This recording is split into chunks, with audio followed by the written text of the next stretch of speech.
예, 여러분, 제가 처음 이제 로마에 온 지 이제 2월 말이 되면 딱 만 2년이 됩니다.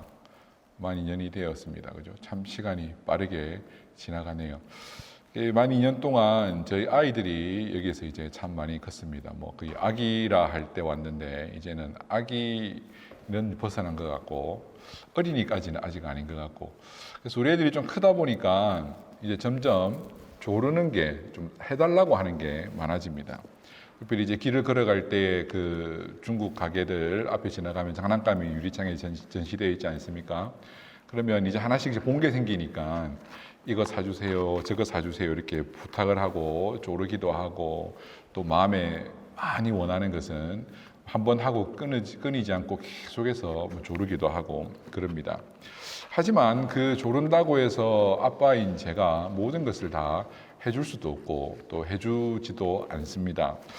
그러면 여러분, 아빠와 아들의 이 관계성에서 중요한 것은 뭘까요? 아빠는 모든 것을 다 해주는 게 아빠일까요? 그것이 아니라 저는 이렇게 생각을 한번 해보려고 합니다.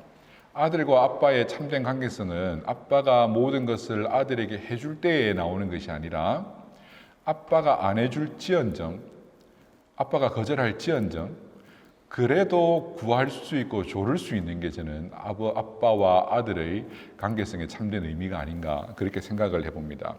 여러분, 아들과 아들의 친구가 있다고 한번 생각을 해봅시다.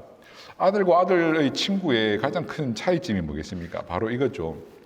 아무리 부자 아빠라 해도 아들이라고 해서 모든 것을 다 해주진 않습니다.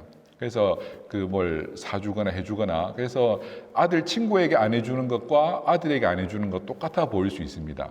그럼에도 한 가지 차이 나는 것은 아들의 친구는 그 친구의 아빠에게 아무것도 요청할 수 없지만, 진짜 아들은, 참 아들은 아빠가 해주지 않을 줄 알면서도 한번 물어볼 수 있고 구해볼 수 있는 것이 여러분 참 아들과 아빠의 관계가 아니겠습니까? 이와 같이 여러분, 기도는 하나님과 그 백성된 누리들 사이에 아주 중요한 관계성을 형성하는 그런 수단입니다. 우리의 모든 기도가 다 하나님께 응답되는 것은 아니죠. 그리고 기도할 때마다 큰 역사가 일어나고 믿습니까? 믿습니다 하고 돌아가도 현실은 그대로일 때가 태반입니다. 그럼에도 불구하고 하나님의 백성들은, 하나님의 자녀들은 그래도 기도할 수 있는 게 하나님의 자녀된 특권이라고 믿습니다. 그래서 여러분, 하나님의 자녀의 성도는 기도해야 하고 기도를 쉴 수가 없습니다. 왜냐하면 하나님이 우리의 아버지이심을 나타내는 가장 좋은 방편이 우리가 기도하는 것이기 때문입니다. 자녀가 아빠에게 아무것도 구하지 않는다면 계속해서 사줄 수 없는 것을 쪼르는 것도 귀찮은 일이긴 하지만, 아빠에게 실망을 하고 아빠에게 마음을 닫고 아무것도 요구하지 않고 아무것도 바라지 않는다면 그 또한 슬픈 일이 아니겠습니까? 우리는 하나님의 자녀로서 하나님께 다 받을 수 있어서 그것이 특권이 아니라 받을 수 없음에도 그래도 구할 수 있는 것이 우리의 특권입니다. 그래서 여러분, 기도의 응답도 하나님의 은혜요 선물이지만 우리보다 더 선하시고 더 지혜로우신 하나님의 거절도 우리에게는 선물이요 은혜인 줄로 믿습니다. 다만 우리는 하나님 앞에서 기도할 수 있는 이 특권을 날마다 사용해야 함을 우리는 기억하고 지속적으로 기도해야 하는 것입니다. 그래서 예수님은 우리에게 이렇게 기도해야 함을 본을 보이시기 위해 직접 기도하셨습니다. 예수님은 항상 기도하셨고 결과에 상관없이 끝까지 인내하며 기도하셨습니다. 예수님의 어떤 공생애의 중요한 순간순간마다 복음서는 예수님이 기도하신 장면들을 기록하고 있는데요. 우리는 이런 의문을 한번 가져볼 수 있지 않겠습니까? 예수님도 기도를 해야 했을까? 예수님에게도 기도가 필요했을까? 하나님의 참 아들이요, 하나님 그 자체이신 예수님이 왜 기도를 해야 했습니까? 예수님은 하나님의 능력으로 모든 일을 스스로 하실 수도 있었을 것입니다. 하지만 예수님이 기도하신 이유는 아마도 우리에게 기도해야 함을 가르쳐 주시기 위해 손수 기도의 본을 보이신 것이라 생각할 수 있습니다. 예수님은 기도로서 우리에게 기도를 가르쳐 주십니다. 왜냐하면 하나님의 자녀인 성도는 기도를 통해서만 우리가 원하는 것을 얻을 수 있고, 그리고 우리가 원했던 것보다 더 좋은 것을 우리 아버지이신 하나님으로부터 받아 누릴 수 있기 때문입니다. 그래서 오늘 본문에서는 기도하는 자에게 하나님 아버지께서는 좋은 것, 즉 성령을 우리에게 주신다라고 약속하셨습니다. 그래서 오늘 본문의 말씀을 통해서 하나님 아버지께 좋은 것을 받기 위해 우리는 어떤 내용의 기도를 해야 하는지, 그리고 어떤 자세로 기도해야 하는지 한번 생각해 보려고 합니다. 먼저 기도의 내용입니다. 본문 1절을 보시면 제자들이 기도하시는 예수님을 찾아왔습니다. 이때도 예수님이 기도하고 계셨죠. 그리고 찾아와서는 예수님의 제자들이 예수님께 묻는 것이 무엇입니까? 선생님, 세례요한의 제자들에게 기도를 가르쳐 주셨는데 예수님도 우리에게 기도를 좀 가르쳐 달라고 그렇게 부탁을 합니다. 당시 종교 지도자들은, 그러니까 그룹을 이끄는 리더들은 자신의 팔로워들에게 기도를 가르쳤습니다. 그 공동체가 함께 기도하고 지향해야 할 바를 공동 기도문 형식으로 기도를 가르쳤습니다. 예수님도 기도를 하셨습니다. 그리고 기도를 가르치십니다. 예수님이 왜 기도하셨을까요? 예수님이 왜 기도하시고 있습니까? 앞서도 말씀드린 것처럼 기도가 필요 없으신 예수님이 왜 기도하실까요? 기도는 아버지의 뜻을 알고 그 아버지의 뜻대로 행할 수 있는 은혜의 방편이기 때문에 그것을 우리에게 가르쳐 주시기 위해서입니다. 예수님은 제자들에게 기도를 가르치십니다.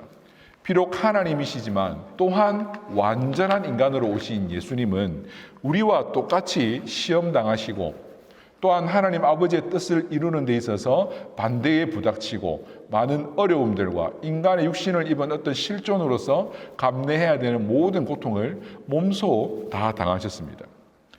이런 우리와 똑같은 어려움을 당하신 육신의 그 성정을 가지신 예수님께서 그 육신의 모든 고통과 어려움 가운데서 아버지의 뜻을 이루어 나가기 위해서는 반드시 기도해야 함을 우리에게 이 기도하시는 모습을 통해서 가르쳐 주시고 있는 것이죠. 또한 우리에게 기도의 문이 열려져 있음을 가르쳐 주시는 것이고 동시에 기도하지 않고서는 살아갈 수 없음을 우리에게 보여주시는 것이죠. 지난 시간에 여러분 제가 누가복음 9장은 이제 새로운 어떤 내용적으로 새로운 이제 분기점이 되는 장면이다라고 말씀을 드렸죠. 그동안에 예수님이 복음 전하신 것, 그러니까 하나님의 나라를 전파하시고 선포하시면서 병자들을 고치시고 이렇게 일으키시고 그 가난한 자들에게 복음을 전하신 그 사역들이 이제 어떤 결실을 맺었는가 이제 한번 점검하면서 이제 그 다음 스텝을 예수님께서는 밟으시는데 9장 특별히 51절을 보시면 예수님께서 이렇게 말씀을 하십니다. 9장 51절을 한번 보시면 예수님께서 승천하실 기약이 참에 예루살렘을 향하여 올라가기로 굳게 결심하시고 이제 예수님께서 승천하실 이제 십자가를 지어야 될 때가 되었음을 아시고 이제 예루살렘으로 향하여 올라가십니다. 이제 예수님의 그 다음 스텝은 예루살렘을 향하여 나아가는 것입니다. 예루살렘으로 가는 길은 여러분 십자가를 향해 나아가는 길입니다. 예수님의 승천은 십자가를 전제하지 않고서는 예수님의 승천이 없습니다. 예수님이 십자가를 향해 나아가는 이유는 무엇입니까? 지금까지 선포하신 그 하나님의 나라를 이루기 위해서입니다. 예수님은 하나님의 나라를 선포하셨고 이제 이 하나님의 나라를 이루어 가십니다. 우리가 여러분 예수를 믿는다는 것은 단지 개인적인 어떤 신앙의 차원에서 예수 믿고 천국 갑니다. 이 고백만으로는 좀 부족합니다. 이 고백이 틀린 고백이 아니라 이 고백만으로는 조금 부족하다는 말입니다. 우리가 예수를 믿게 되면 이제 우리가 천국의 백성, 그러니까 예수님께서 오셔서 완성하실 그 하나님의 나라를 바라보며 십자가에서 이미 완성하신 그 하나님의 나라를 살아내는 자들로서 예수님의 제자로서 십자가를 향해 나아가시는 이 예수님의 길을 따라간다는 것이 예수님을 믿는다는 것에 좀 더 완전한 의미입니다. 예수님이 이 땅에서 이루려 하신 그 하나님의 나라, 승천하시면서 이제는 교회에게 맡겨주신 그 하나님의 나라, 이제 마지막 날에 오셔서 예수님께서 완성하실 그 하나님의 나라를 바라보며 살아가는 삶이 바로 예수 믿는 자들의 삶인 것입니다. 그래서 예수님은 제자들에게 하나님의 나라를 위해 예루살렘으로 올라가시는 자신의 삶을 따르라고 그렇게 요청을 하셨던 것이죠.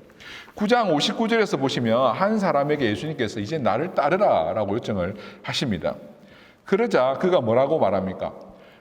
돌아가신 아버지의 장례만 좀 치르고 따라가겠습니다 라고 하자 예수님께서 9장 60절에 죽은 자의 장사는 죽은 자에게 맡기고 너는 나를 따르라. 하나님의 나라를 따르는 자가 뒤를 돌아보는 것은 마땅하지 않다라고 예수님께서 말씀하십니다. 무슨 의미겠습니까? 이제 예수님을 따르고 하나님의 나라를 바라보며 살아가는 자들은 이 땅의 모든 것을 부인하고 부정하고 심지어 가족까지도 혈연을 끊고 살아야 한다는 말이겠습니까?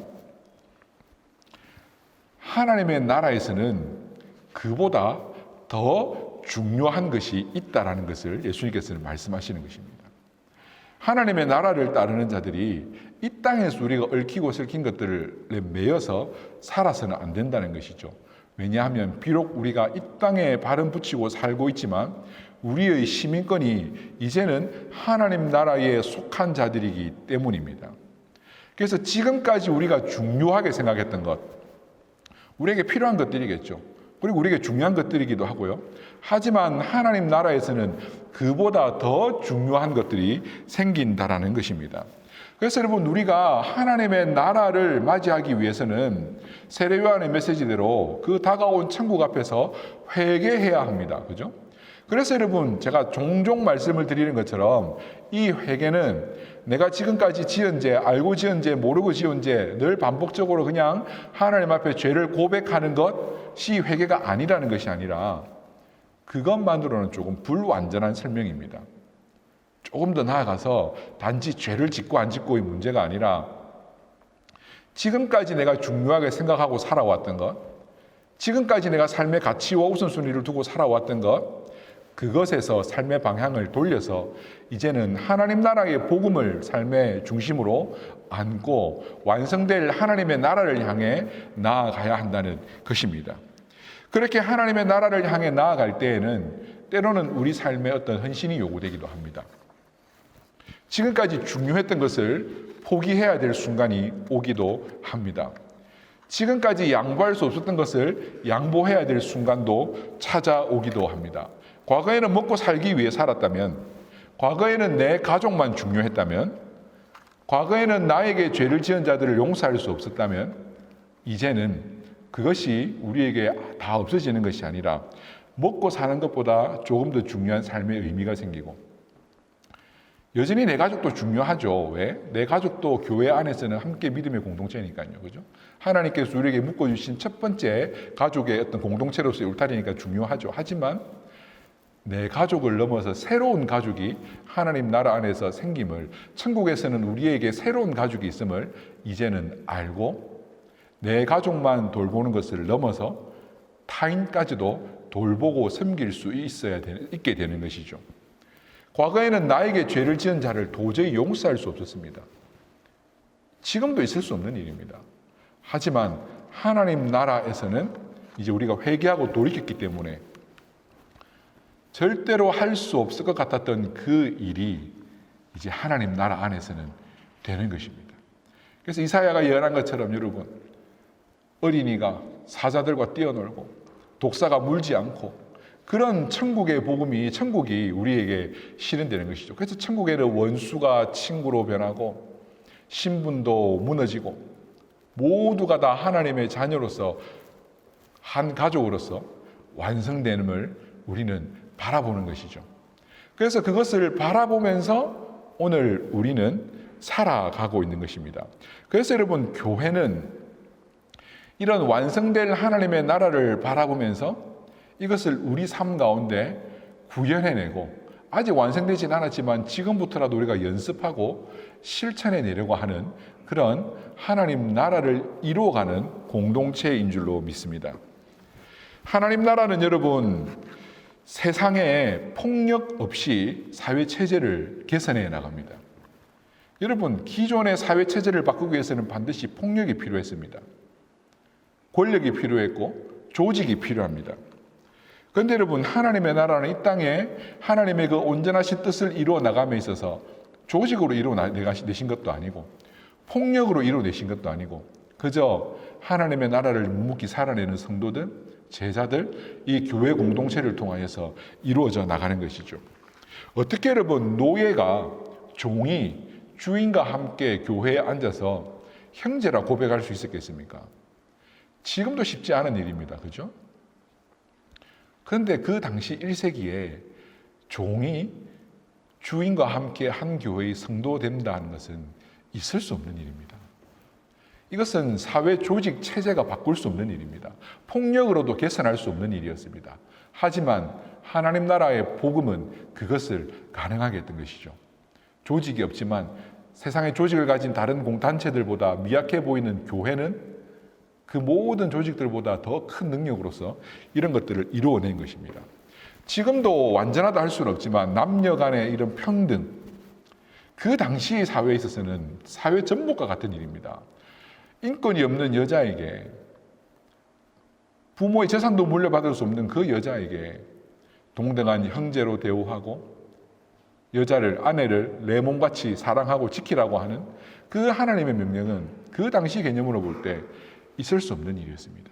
하지만 교회는 바로 하나님 나라 안에서 이런 일을 꿈꾸며 이루어가며 살아가는 공동체입니다. 내 먹고 살기도 바쁘고 힘든데 어떻게 타인을 위해 함께 나누며 콩 한 쪽도 나누어 먹으며 살아갈 수 있는 공동체가 될 수 있단 말입니까? 있을 수 없는 일입니다. 아니, 쉽게 이뤄낼 수 없는 일입니다. 하지만 하나님은 교회를 통하여서, 교회라고 하는 공동체를 통하여서 이런 일을 연습해 나가고 실현해 나가도록 우리에게 이 하나님 나라의 비밀을, 이 복음을 맡기신 것입니다.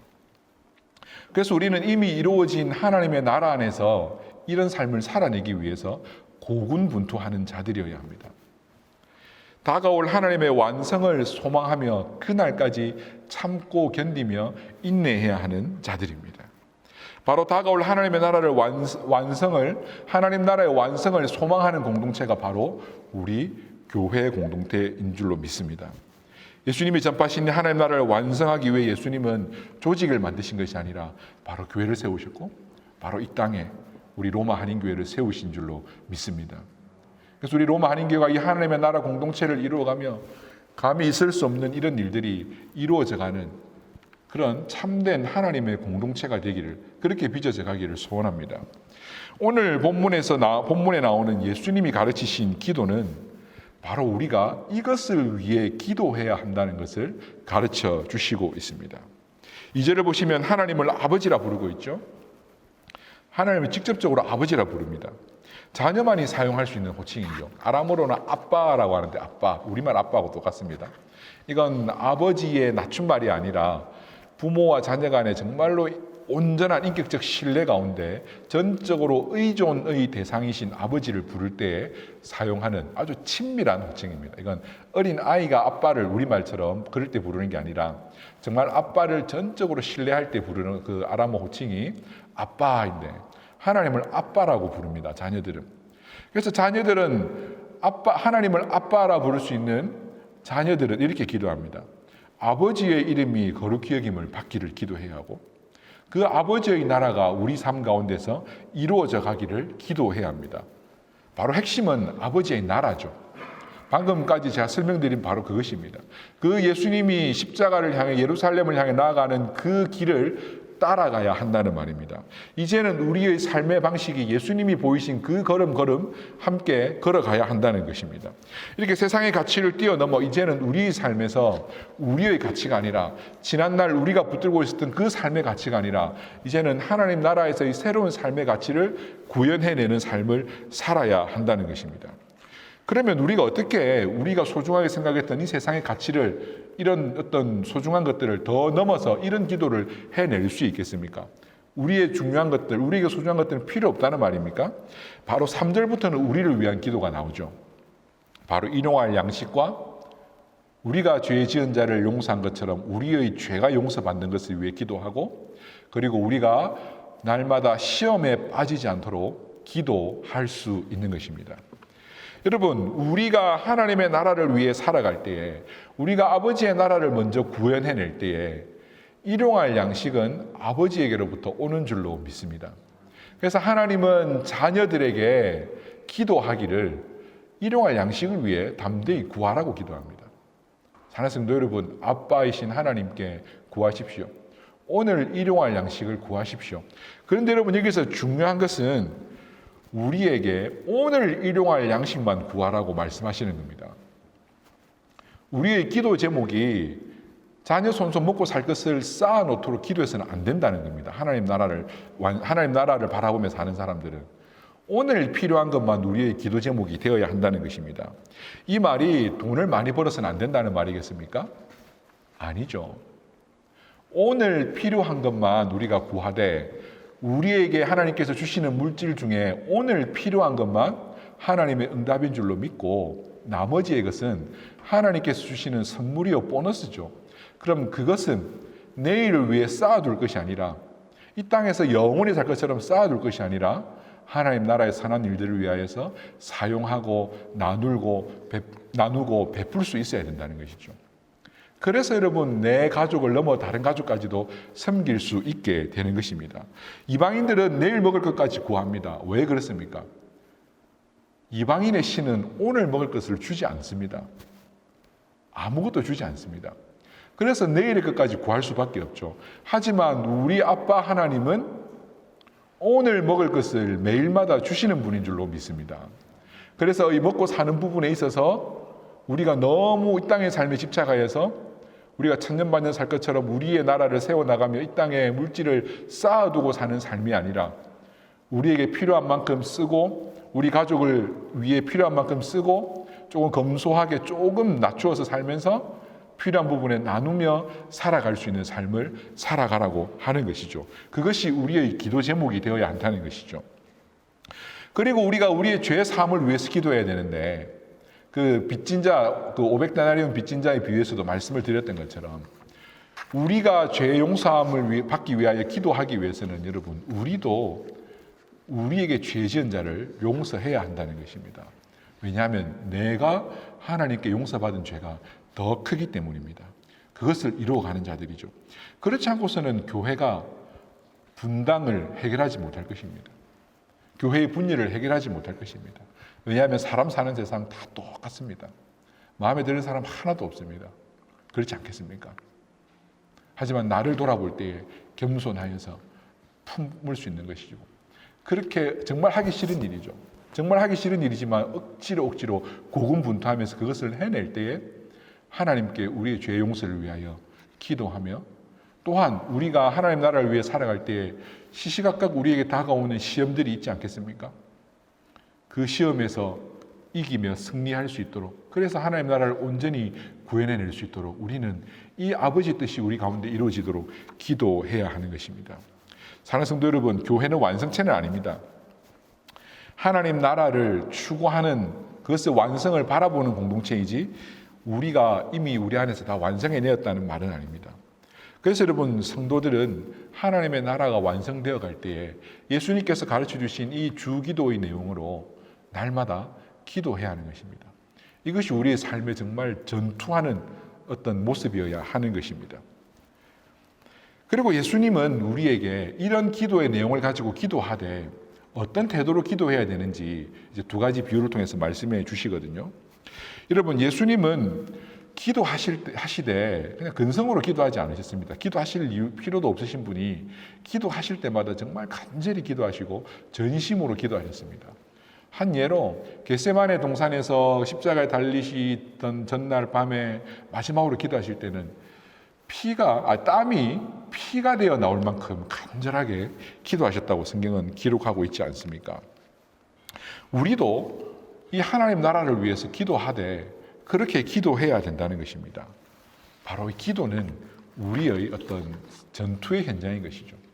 기도에서의 승리가 우리 인생의 승리가 되고 기도에서의 패배는 우리 삶의 패배가 됩니다. 그래서 기도는 우리의 삶의 전장으로 생각하고 정말 간절하고 치열하게 기도해야 되는 것입니다.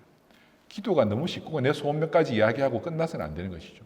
정말 내가 해낼 수 없는 것, 내가 이뤄낼 수 없는 것, 그것을 두고 하나님 앞에 때로는 못하겠다고 좀 떼도 써보기도 하고 왜 나에게 이런 가혹한 일을 맡기시냐고 하나님께 한번 물어보기도 하고 그런 가운데 하나님의 침묵을 경험하면서 더 답답한 마음도 경험해보고 그런 가운데서도 끈질기게 기도할 때 결국은 하나님의 더 선하시고 완전하시고 온전하신 뜻을 찾아 나가는 과정이 우리의 기도가 되어야 되겠죠. 여러분, 자녀는 아빠에게 많은 것을 구할 수 있습니다. 하지만 모든 것을 다 받지는 못합니다. 그럼에도 불구하고 계속해서 기도할 수 있는 것은 우리 아빠는 주시려고 마음만 먹으면 주실 수 있는 분이기 때문에 끝까지 졸라대야 되는 것이죠. 여러분, 사업을 하실 때나 뭐 이렇게 누구에게 부탁할 것이 있을 때 어떻게 부탁을 합니까? 다 거절하지 않을 거라서 부탁하는 건 아니잖아요. 그죠? 내가 어디 가서 프레젠테이션을 했을 때 내 프레젠테이션이 다 먹힐 거라고 생각하지 않지 않습니까? 그러면 어떻게 합니까? 내가 어떤 사업 제안서를 내었거나 아니면 어떤 선생님에게 오디션을 받거나 너 안 되겠어 라고 이야기하면 그걸로 끝냅니까? 안 될 줄 알면서도 어떻게 해야 됩니까? 안 될 때까지, 안 될지언정 또 한 번 매달려보고 또 한 번 매달려보고 또 한 번 매달려보고 그런 간절함과 절박함이 있는 사람들이 세상에서도 성공하고 이렇게 잘 되지 않습니까? 그런 열정 하나를 보고도 큰 일들이 일어나지 않습니까? 그냥 안 된다 하고 그만두는 사람은 아무도 없습니다. 심지어 하나님의 손에는 모든 응답의 그 비결이 다 있음에도 불구하고 조르지 않고 기도가 이렇게 쉽게 포기되고 그냥 멈춘다면 그래서 하나님을 제대로 믿지 못하는 것이죠. 그래서 여러분, 이런 말이 있습니다. 어떤 신학자가 이제 이 성경을 주석하면서 했는데 제가 저자 이름을 기억 못하겠습니다. 우리는 하나님께 기도를 하되 모든 것을 주시는 아버지께 기도하되 아무것도 받지 못할 자처럼 간절히 기도해야 된다는 것입니다.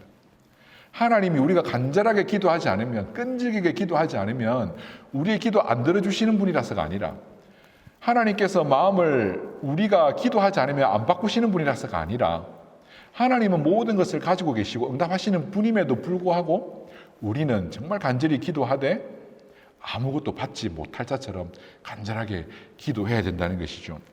예수님은 우리의 기도의 인내가 필요함을 위해 두 가지 비유를 말씀하셨는데 먼저 5절부터 보면은 한 친구가 자신의 친구를 찾아갑니다. 한밤중에. 그가 부탁하는 것이 뭐냐면 밤중에 내 친구가 여행 중에 우리 집을 찾아왔는데 먹을 게 줄 게 없다. 그러니까 너희 집에서 먹을 것을 좀 달라는 겁니다.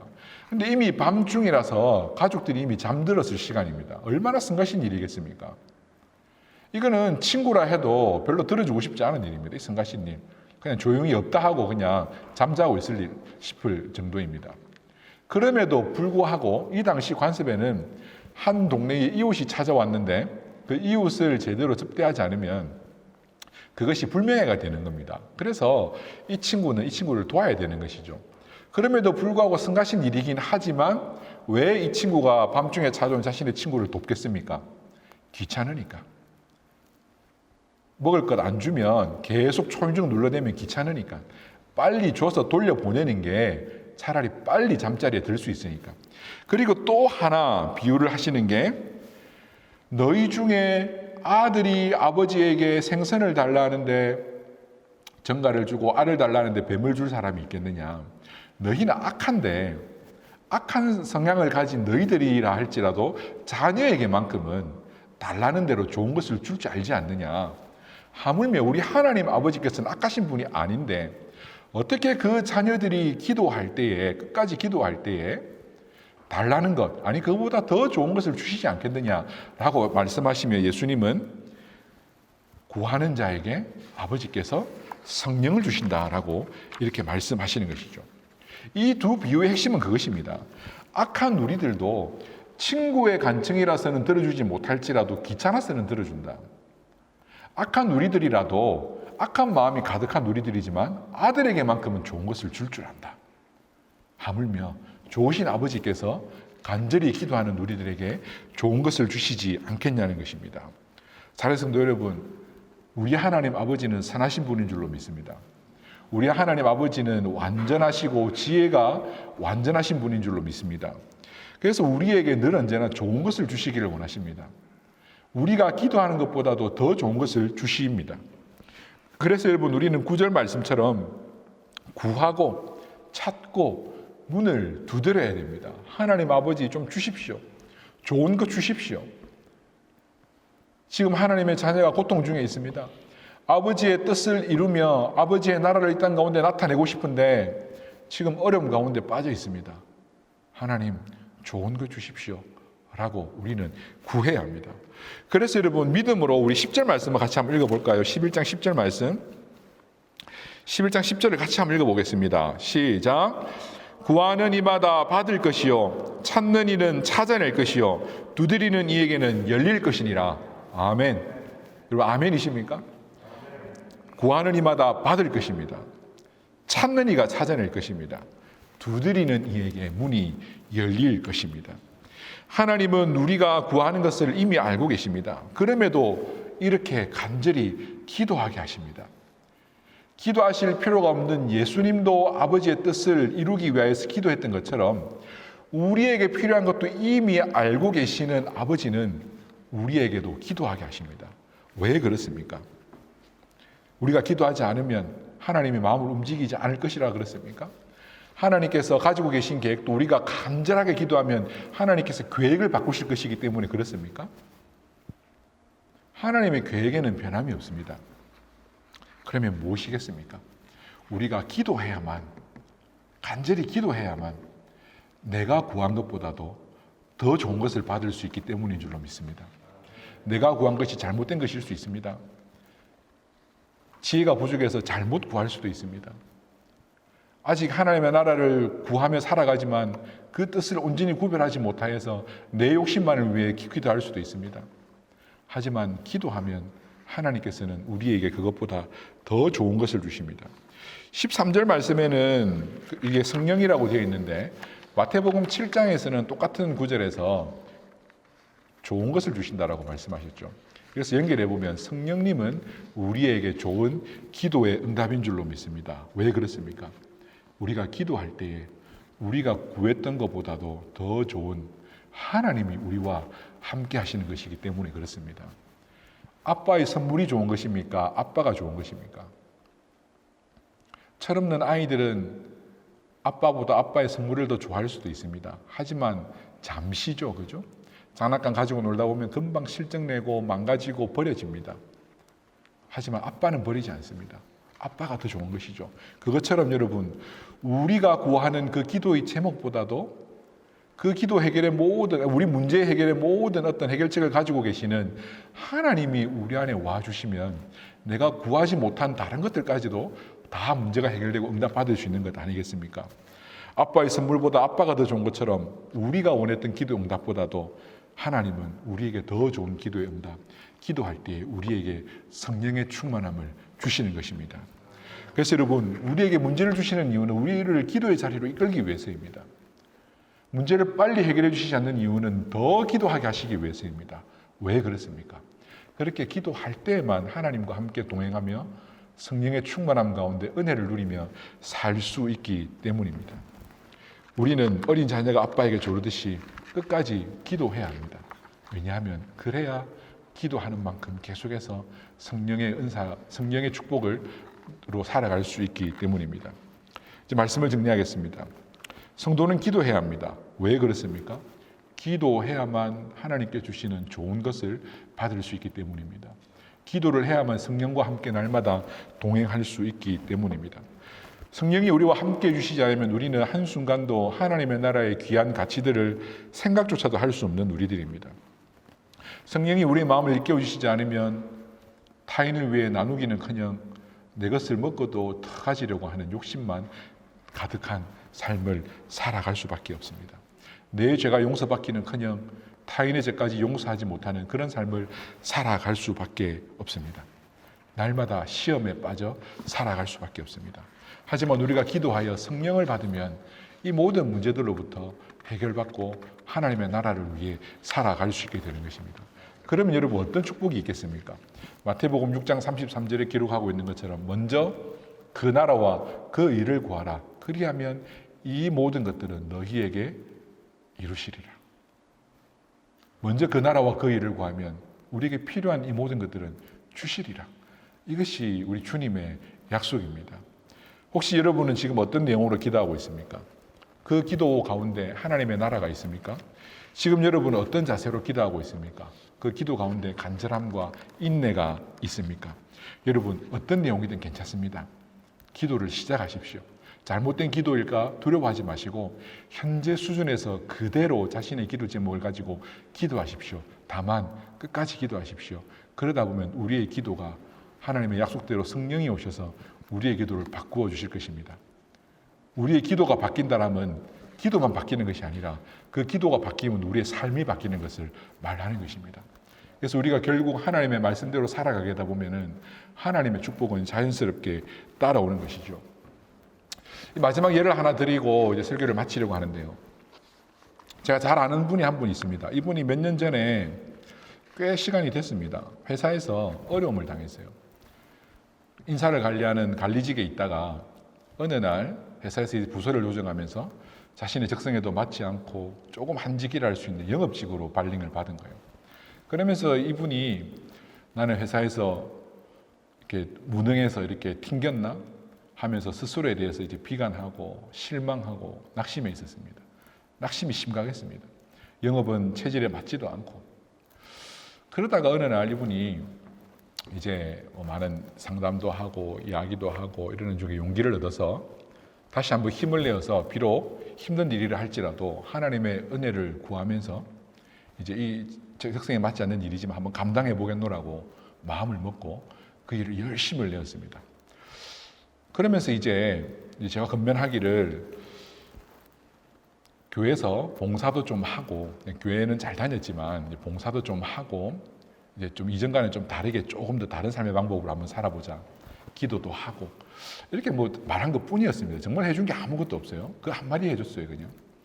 그러더니 돌아가서는 교회에서 전도회도 가입하고 그리고 교회 이제 연초에 작정서를 적어낼 때 어디 지원, 그 봉사하기로 지원도 하고 할 수 있는 만큼 교회도 열심히 다니고 기도 생활을 하기 시작하더라고.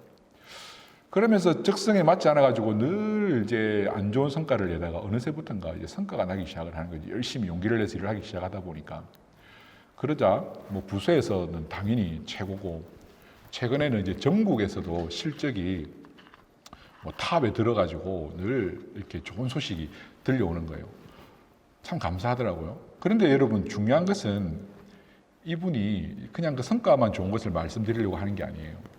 그 이후로부터 이제 새벽 기도를 시작하고 매일마다 말씀 묵상하고 그렇게 살아가기로 이제 결단을 한 이후에 최근부터는 저한테 아침마다, 그러니까 한국 시간으로 아침이죠. 저녁에 이제 잘 때쯤 되면 카톡이 하나 옵니다.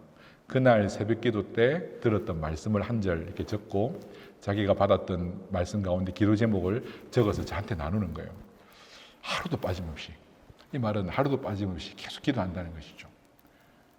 그런 일들을 통해서 단지 문제 해결을 넘어 하나님과 함께하는 것이 얼마나 은혜로운 것인지 깨달아 알게 된 것 아니겠습니까?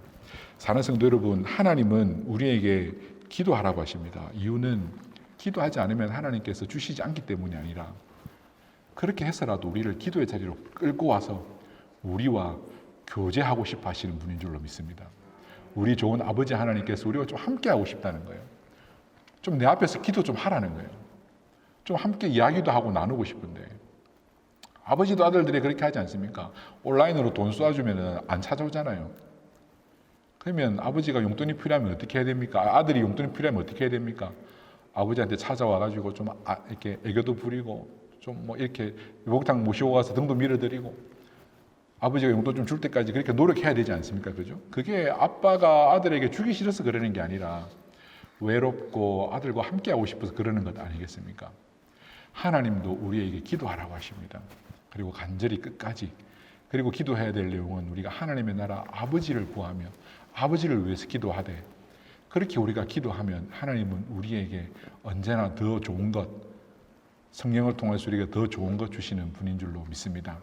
그래서 이 시간 말씀을 통해 결단하시고 이번 한 주간부터 기도로서 정말 삶의 전투를 치열하게 살아내시는 여러분 되시길 바랍니다. 기도가 우리의 삶의 전쟁터입니다. 기도하러 가고 싶은데 기도하러 가기 싫게 만드는 그 마음에서 승리해야 되고 기도의 자리에 앉았을 때 아유 그만하고 가고 싶다 하는 그 마음에서 승리해야 되고 어제 했으면 됐지 아유 오늘은 좀 쉬고 싶다는 그 마음에서 승리해야 되고 끝까지 할 수 없게 만드는 그 마음에서 승리하여 날마다 기도해서 승리할 때에 우리의 인생이 승리하는 인생이 될 줄로 믿습니다. 이렇게 기도로 승리하는 우리 로마 한인교회 모든 성도들 되시기를 축복합니다.